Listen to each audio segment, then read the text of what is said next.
Hey, second graders! I am back with some more chapters from The Wild Robot by Peter Brown. Chapter 50 is called The Button. Bright Bill was thinking about the small button on the back of his mother's head. His mother was thinking about it too. They couldn't stop wondering what would happen if the button were pressed, and one day they decided it was time to find out. Roz sat on the floor of the nest. Her son nervously stood on a stone behind her. "I am ready when you are," said the robot.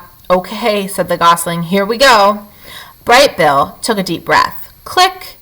Roz's body relaxed. Her quiet whirring slowly stopped. Her eyes faded to black.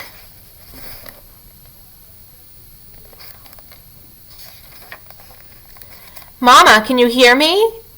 There was no answer. Bright Bill waddled around and looked at his mother's face. Her strange spark of life had gone out. The gosling had never felt more alone. He was ready to switch her back on, but what if she didn't wake up? What if she woke up different? The gosling was afraid to press the button, and he was afraid not to press the button. Bright Bill took a deep breath. Click! Roz's body tensed. Her quiet whirring slowly started. Her eyes began to glow. "Mama, can you hear me?" "Hello, I am Rosum, Unit 7134, but you may call me Roz." The robot spoke these words automatically, in a language Bright Bill didn't understand. His little heart raced as his worst fears seemed to be coming true. But a moment later, her familiar voice returned, and the robot said, in a language of the animals, "Hello, son. How long was I out? It seemed like an instant to me." "You were out for a few minutes," said the gosling as he hugged his mother, "but it seemed like forever to me." Chapter 51 is called The Autumn. The days were getting shorter, the air was getting crisper, and one morning Roz walked out to find a layer of frost on the garden. Autumn had come to the island. The tree leaves, which had been green for the robot's entire life, turned yellow and orange and red. Then they let go of their branches and floated down to the ground, and the forest gradually filled with sounds of creatures scurrying through dead leaves. Tree nuts were also falling, thunking onto roots and rocks, and occasionally clanging off the robot. The smell of flowers faded as blossoms withered. All the rich scents and colors of the island were draining away. The animals were also changing. Furry animals were growing more fur, feathery animals were growing more feathers, scaly animals were starting to look for new homes.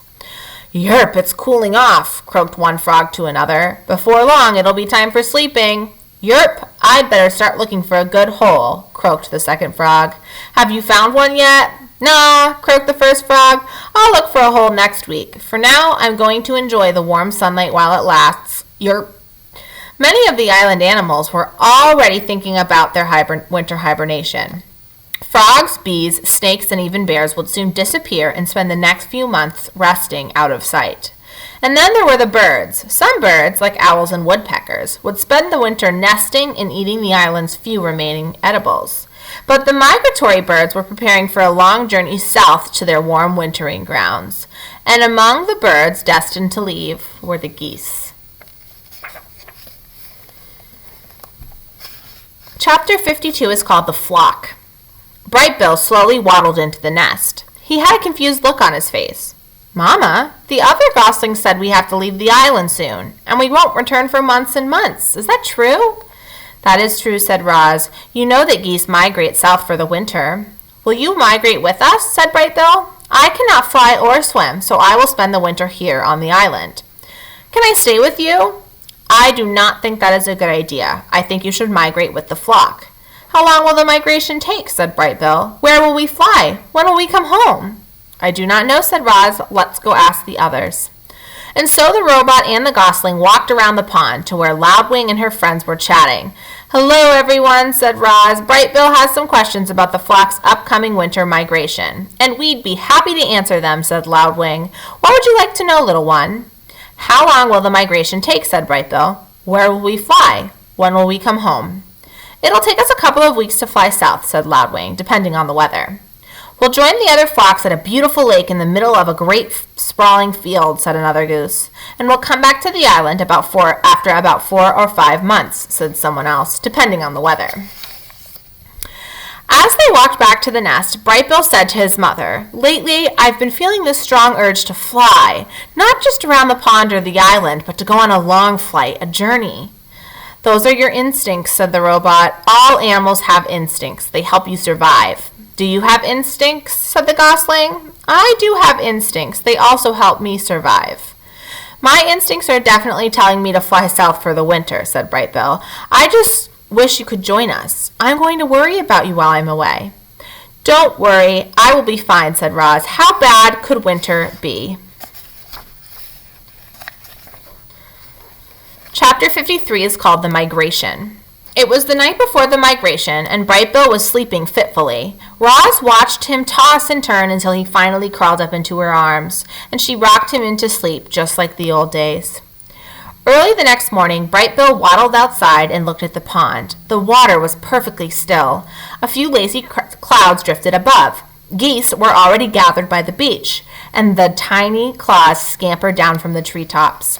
"So today's the day, huh?" said Chit Chat, perched on a branch. "You're going to see how many new things you can meet, and so many new animals, and if there are any squirrels at your wintering grounds, please tell them that Chit Chat says hello." "Today is the day," said Bright Bill. "The flock will be leaving soon. Are you excited or nervous or scared?" "I'm all of those things." The squirrel whispered, "Well, don't worry about your mother. I'll look after her so you know she'll be perfectly fine." Bright Bill smiled. "I am afraid it is time to go," said Roz as she stepped out of the nest. "Okay, Mama," said the gosling. "See you in the spring, Chit Chat." "Have a nice migration, Bright Bill." The squirrel scampered back into the treetops. "Come home with lots of exciting stories, but not too exciting because I don't want anything scary to happen to you. Goodbye." The geese were honking with excitement and hustling around as they made their final preparations. Several of the fathers huddled together, discussing their flight plans, while the mothers took a head count. "There you are, Bright Bill," Loudwing honked from the middle of the crowd. "We're just about to begin." "May I have your attention, please?" said the biggest goose. "As most of you know, my name is Longneck, and I'll be heading this year's migration. I'm asking everyone to please join your families for take-off. Once we're all airborne, each family will take its position in a V formation, and we'll start the first leg of our journey. Are there any questions?" "I have a question," came a booming voice. "My son will not have any family with him. Where does he fit into the formation?" Everyone turned to Longneck. "He can fly with me," said the big goose. "I hear Bright Bill is a very clever flyer. I could use his help at the point." A moment later, the geese began flapping and honking and making their way into the air. A cloud of feathers floated down around the robot and her son. "You are not a gosling anymore," said Roz. "I am proud of the fine young goose you have become." Bright Bill fluttered up to his mother's shoulder. "Thanks, Mama." The young goose wiped his eyes. "Is this where we say goodbye?" "This is where we say goodbye for now. Spring will soon be here, and we will be together again." "I'm going to miss you," said Bright Bill as he nuzzled his mother. "I am going to miss you too," said Roz as she nuzzled her son. The goose took a deep breath. Then he shook his tail feathers, flapped his wings, and joined the flock. At first, the geese flew in a disorganized jumble, but each goose slowly drifted into position until the flock formed a wobbly V. At the lead was Longneck, and behind his left wing was Bright Bill. They circled in the sky until the V pointed south, and then the geese began their long migration. Roz climbed to the top of a tree and watched as the flock slowly faded into the horizon.